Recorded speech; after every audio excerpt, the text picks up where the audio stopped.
An 8-year-old girl was sold by her family to a nightclub for $300. Not only does she have to serve the madam every morning, she also has to clean the toilet spotlessly. Only then can she receive a bowl of instant noodles at night. Sometimes, unfortunate encounters with drunken customers. It can also lead to accidental injuries.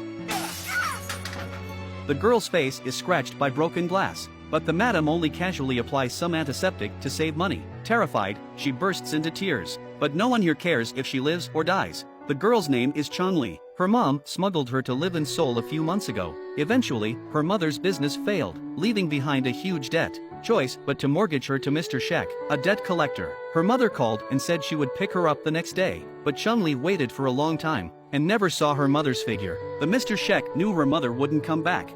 너네 엄마 한국에 없어. 돈 벌러 다시 중국에 갔어. 이제 너 싫어서 다시는 안 온대. 거짓말! 나도 안 보고 다니라!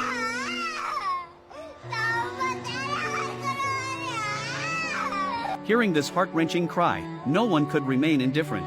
Even the Mr. Shek couldn't help but tear up. At night, Changli secretly ran back home, but her mother's figure was still nowhere to be found. Hungry for the whole day, Changli wanted to find something to eat, but the fridge only contained expired milk and rice balls. In order to fill her stomach, she could only painfully swallow the cold rice balls. The next day, carrying a heavy bag, after leaving a message on the blackboard, she embarked on the journey to find her mother. On the other hand, the Mr. Shek met the girl's mother at the immigration office. Because she illegally stayed in the country, she was about to be forcibly deported. However, before leaving, she requested to meet the Mr. Shek again. She begged the Mr. Shek to take care of her daughter, and that her brother would come to pick her up in a few days, and return all debts to him. Finally, she took out a photo and a pager, asking the Mr. Shek to hand them over to her daughter. She hoped that he wouldn't tell the truth to the girl, but instead, say that her mother had gone far away to work. Listening to the woman's plea, Mr. Shek has gone soft again. He went to the former residence of the mother and daughter to find Changli, but it was already empty. She only found one of Changli's shoes and the message left on the blackboard.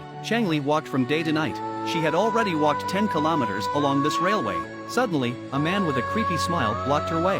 Changli pretended to remain calm and tried to escape, but the man picked her up in his arms. Taking advantage of the opportunity, Changli fiercely bit his hand, not knowing how long it had been since the man had last washed, almost making the girl vomit. The man wanted to retaliate after being bitten, but he was kicked to the ground by the Mr. Shek, who had just arrived, and give him a good beating. On their way back, the Mr. Shek told Changli her mother's kind lie.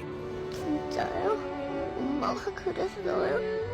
He turned his head away, not daring to meet the girl's eyes. He knew that the girl she'll probably never see her mom again. The Mr. Shek brought her home, and even gave her his own room. Changli felt that this seemingly fierce debt collector wasn't as scary as she initially thought. However, the Mr. Shek brother mocked him. Not only did he not get the money, got a daughter instead. Nevertheless, Changli was very well behaved and understanding, keeping two men's homes clean. The Mr. Shek gave Changli the nickname Collateral. In return, Changli mischievously gave him the nickname Shirty. The two became more and more like a father and daughter. But then, something unexpected happened.